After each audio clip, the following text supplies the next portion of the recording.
Hey, what's up guys, how we doing? So almost 2 weeks ago I put up a video. I entitled it Mailbag, Ask Me a Question, and a whole bunch of people wrote in questions for me to answer. I figured this would be the quickest and easiest way to just get in questions and give the answers back to you guys as soon as I can. I answer a lot of questions through email, but sometimes it takes a while for me to go through all the emails that I get and give you guys good answers. So I'm just going to run down the questions here. I probably won't hit them all. I only have a certain amount of time I can put this video up, but I will do my best to get through all of them and give you guys, if not a complete answer, at least hopefully part of an answer. So the first question I got is hitting to all parts of the field. Hitting to all parts of the field is, it entails a bunch of different things. So when I think about hitting to all parts of the field, first I think about approach. What are you trying to do? A lot of young players want to pull the ball. They get really excited, they want to go out and get the ball, they don't want to let the ball travel, and in their mind they're always thinking pull, pull, pull, because a lot of younger players think that's the cool thing to do is pull the ball. But as you get older and you move up in levels, pitchers don't just throw, they won't just let you do what you want to do. So they're not just going to throw the ball inside so you can pull the ball all day if that's what you want to do. They're going to start mixing up pitches and going hard in and soft away, and they'll move the ball well. They'll do all kinds of different things. So the first thing is approach. And for my personal approach, and this isn't what you have to have, but for me personally, I like to look for the ball down the middle of the plate, and I like to drive the ball back up the middle. And for me, that makes me feel like it really helps open up the whole entire field. So now I can be on a fastball, and I'm always looking for a fastball, but because I'm looking to hit the ball back up the middle, and I'm looking for the ball in the middle of the plate, if the ball is slightly away, I can hit the ball the other way. Or if it's an off-speed pitch, I can hit the ball the other way. If you're always looking for fastball in and you're looking to pull and you get anything away or anything slow, you're probably going to roll over, you're probably going to be out in front. So the approach is a big part of it. And then the second thing is really your swing mechanics. So if you have a swing mechanic, it comes down to bat path. And if your swing, your bat path is, let's just say, you pull off the ball or your bat path is always moving across the plate towards the pull side, where you're going to probably pull a lot of balls. And the objective is to have a bat path that gets in the zone early and it covers the entire plate and it stays in the zone for as long as you possibly can, and then it gets out of the zone that late. If you have a bat path like that, you're going to be able to cover more parts of the plate and you're going to be able to hit the ball to more parts of the field. So it really comes down to approach and bat path, in my personal opinion.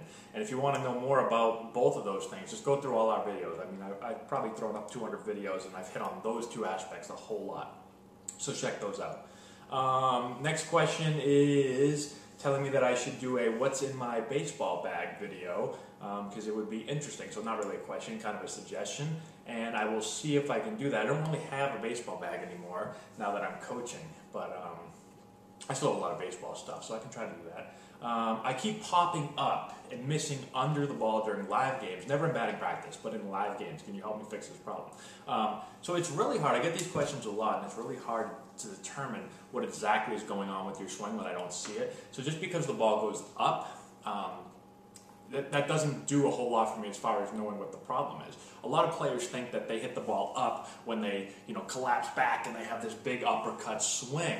But that's not always the case. You can hit the ball straight up by actually swinging down on the ball. And the ball's coming down and you swing down and you slice the ball and the ball goes straight up in the air.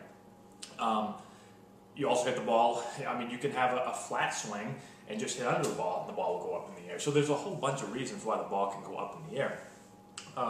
And trying to fix a swing mechanic just by knowing that is really, really tough. But again, go back to bat path. And in my experience, players are either going to pop the ball up a lot because they collapse back and they get way back on their backside with all their weight, and they do maybe swing out. But just as often, maybe even more often, I see a lot of players that swing down on the ball because they'll pop the ball up and their coach will say, get on top of the ball, swing down. And so they'll start swinging down more and more and more, and their swing gets steeper and steeper, and the ball just keeps going up and up and up. So that could also be a problem. So go watch our videos on bat path again, on swing path, and work on getting flat through the zone and staying in the zone as long as you can. And that should help clear up most of your problems. What's the best way to hit to all fields? Oh, I already answered that one. 2 all-field questions in the first 4. Any tips for increasing throwing speed? I'm a catcher and I'd like to throw faster. In my experience, again, I always come back to mechanics. I know that's kind of, a lot of people, they don't question it, but it's really tough to go over mechanics with you right now on video, and it's a lot easier if I'm with you. But go back to our videos, because I have a lot of videos on mechanics, and I have a lot of catching videos.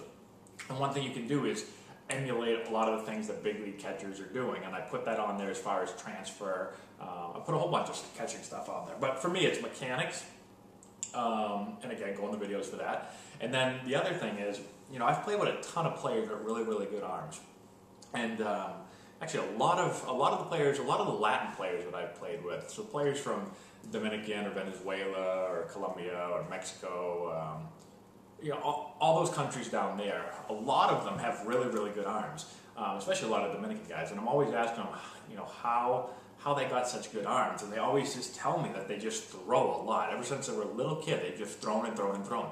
All they've known is baseball. All they've done is play baseball. And whether it's the baseball or just going outside and grabbing rocks and throwing rocks around, whatever it is, they're always throwing something. And they grew up in the Dominican or in Venezuela or wherever, and they just grew up playing catch all the time and throwing. And you do something enough, you're going to get usually pretty good at it. You're going to build on usually good throwing mechanics if you throw a lot. Now, not always. There's some players that throw a lot and they have really bad mechanics, and you have to fix those. But in my being around a lot of those players, a lot of them have thrown so much that they kind of figure out. They teach themselves what the best way to throw is because they're throwing so often. I don't know if that answered the question. Hopefully it did a little bit. What's the key to increasing bat speed? Okay, same question except for bat speed. Okay, bat speed. Again, mechanics, which go on our videos and look at all those videos.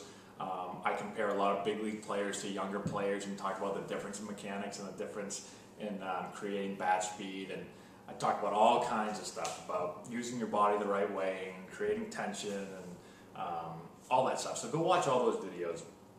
Strength is, a lot of people think it's all strength. You got to be big and strong or else you can't swing fast. That's not completely true. I'd say it's more mechanics. It's also, there's a strength component in there and an athletic component about, there are some guys that are just really, their swings aren't technically great, but they're really, really quick twitch, explosive athletes, and so they can swing the bat pretty quick.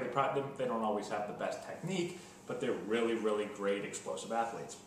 So that is a component, and you can work on that through building strength and explosive exercises, and stuff like that. But again, I'd always go back to the mechanics. So go back to the videos and check all that stuff out. I have open fields with my high school team. I just recently started having success. My hard work's paying off. How do I keep the success going, especially with trials coming? I think the biggest thing is don't change anything that you're doing. A lot of players work really hard in the off season, whether it's strength training or hitting every day or whatever their routine is, and then they get into the season and they totally go away from the routine that they had during the off season, and they don't do as well. A lot of players, for some reason, think the off season's the time to practice, and then in season is just time for games, and they don't practice as much. So keep doing what you're doing, whatever your routine is. Keep it consistent. And although maybe you won't be able to do as much in the season, maybe you won't be able to strength train as much in season, you should still do it. Maybe you won't be able to spend as much time on your own hitting off a tee or soft toss or front toss or whatever it may be, but you should be doing all that stuff, and you should have some type of routine that you stay consistent during the season. So just make sure you stay with it. One of the sayings that I heard Brian Kane say, and I made a video on him, he's a sports and conditioning sorry, not sports and conditioning, that was my last subject. Mental conditioning coach. It's really, really good. And he says that you want to do a little, a lot, not a lot, a little. So you want to make sure that you're doing little parts of your game, you're doing small things to get better, but doing it every single day. Don't do a whole lot one day and then take 5 days off, then do a whole lot and take 5 days off. Baseball is really one of those sports where you have to do a little, a lot, and not a lot, a little, if that makes any sense to you.